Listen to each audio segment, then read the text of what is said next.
Hi friends, నేను మీ Shweta. Welcome back to our channel. ఈరోజు మన కిచెన్లో అప్పటికప్పుడు టేస్టీగా హెల్దీగా ఒక మంచి బ్రేక్ఫాస్ట్ రెసిపీ ఏ విధంగా తయారు చేసుకోవాలో చూపిస్తున్నానండి.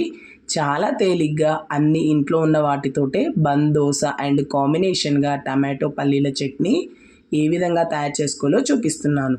మీరు ఒకసారి ఈ రెసిపీని తప్పకుండా ట్రై చేయండి.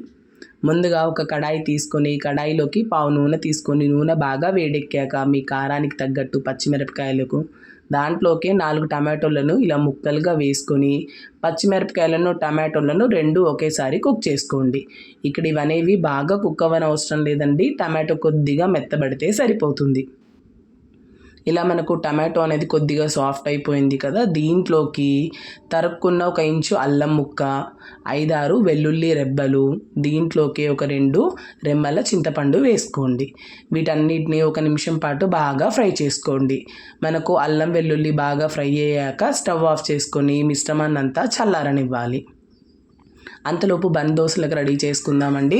మిక్సీ జార్ తీసుకొని ఈ మిక్సీ జార్లోకి 1 కప్పు బొంబాయి రవ్వ, అదే సూజీ రవ్వ, ఉప్మా రవ్వ అండి, దాన్ని వేసుకొని మనం ఇందులో పెరుగు ఎలాంటివి వాటర్ కూడా వేయకుండా ఫైన్ పౌడర్లా మిక్సీ చేసుకోవాలి.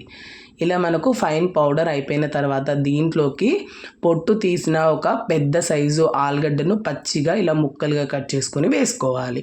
దీంట్లోకి మనం పెరుగు ఏమి వాడవండి. అండ్ మీకు ఆలుగడ్డ అనేది చిన్నవైతే 2 ఆలుగడ్డలను ఇలా ముక్కలుగా వేసుకోండి. ఇలా కట్ చేసుకొని వేసుకున్న దాంట్లోకి ఏ కప్పుతో అయితే మనం సూజీ తీసుకున్నామో సేమ్ కప్పు క్వాంటిటీతో 1 కప్పు వాటర్ని వేసుకోండి. ఇక్కడ పెరుగు వాడడం కాబట్టి దీంతో ఫైన్గా పేస్ట్ చేసుకొని ఇలా రెడీ చేసుకోవాలి.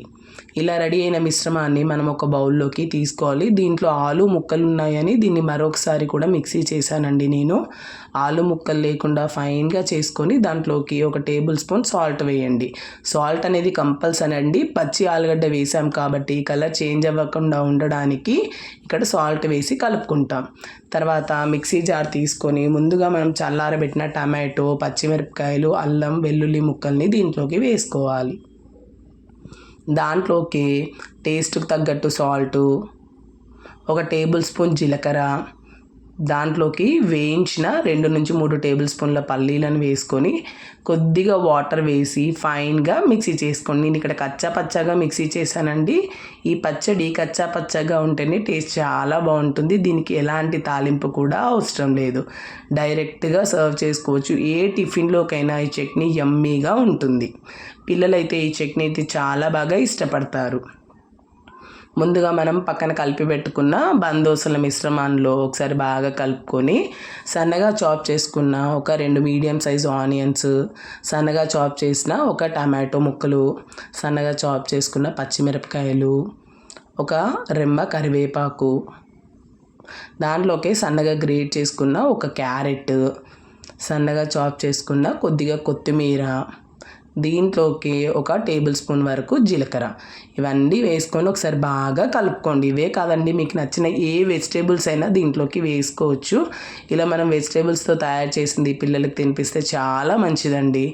ఇలా కలుపుకున్న దాంట్లోకి 1/2 టేబుల్ స్పూన్ వరకు మనం వంట సోడా వేస్తాము. మనకు బన్ దోశలు అనేది ప్లఫీగా స్పాంజ్గా రావడం కోసం ఇది బాగా హెల్ప్ అవుతుంది. ఒకసారి బాగా కలుపుకొని మిశ్రమాన్ని పక్కన పెట్టుకోవాలి. తర్వాత తాలింపు కడాయి తీసుకొని కొద్దిగా ఆయిల్ వేసి ఆయిల్ అనేది బాగా హీట్ ఎక్కిన తర్వాత ముందుగా రెడీ చేసి పెట్టుకున్న బన్ దోశల మిశ్రమాన్ని అంతా దీంట్లోకి 2 గరిటెల వరకు వేసుకోండి. వేసుకొని మూత పెట్టుకొని లో ఫ్లేమ్లో ఒక సైడ్ బాగా కాలేంత వరకు కుక్ చేసుకోవాలి. ఇలా ఒక సైడ్ కాలాక రెండో సైడ్ కూడా తిప్పి కాల్చుకోవాలండి. మ్యాక్సిమం మనం అన్ని వెజిటేబుల్స్ ఈ దోశలో వేసామండి. ఆలు, క్యారెట్, టమాటో, పచ్చిమిరపకాయలు, ఉల్లిపాయలు అని అన్నీ వేసాం కాబట్టి ఈ బన్ దోశలు అనేవి హెల్త్కి చాలా మంచిది. ఒకసారి డెఫినెట్గా ట్రై చేయండి. ఇవే కాకుండా మీకు నచ్చిన ఏ వెజిటేబుల్స్ కూడా వేసుకోవచ్చు. ఇవి చాలా స్పాంజీగా సాఫ్ట్గా చాలా బాగుంటాయి. పిల్లలైతే బాగా ఇష్టపడతారు. ఇలా నేనైతే దోసలైతే వేసానండి. మీకు ఒకవేళ ఇలా మందంగా నచ్చనట్టయితే పిండితోటే మనం సెట్ దోసల్లా కూడా వేసుకోవచ్చు. అలా కూడా పిల్లలు చాలా బాగా ఇష్టపడతారు. టేస్ట్ చాలా బాగుంటాయి. ఇలా మీకు ఎన్ని నచ్చితే అన్ని బందోసలు రెడీ చేసుకొని దానికి కాంబినేషన్గా ఇలా పల్లీల చట్నీతో సర్వ్ చేసుకుంటే చాలా అంటే చాలా బాగుంటుంది. ఈ చట్నీ అయితే మా ఇంట్లో వాళ్ళకి బాగా నచ్చుతుందండి. మీరు ఒకసారి తప్పకుండా ఈ రెసిపీని ట్రై చేయండి. మీకు ఈ బందోసల రెసిపీ ఏ విధంగా కుదిరిందో మీ ఎక్స్పీరియన్స్ నాతో తప్పకుండా షేర్ చేసుకోండి. వీడియో నచ్చినట్టయితే please like, share, subscribe my channel. మరికొన్ని వీడియోస్ కోసం మన ఛానల్ని ఫాలో అవుతూ ఉండండి.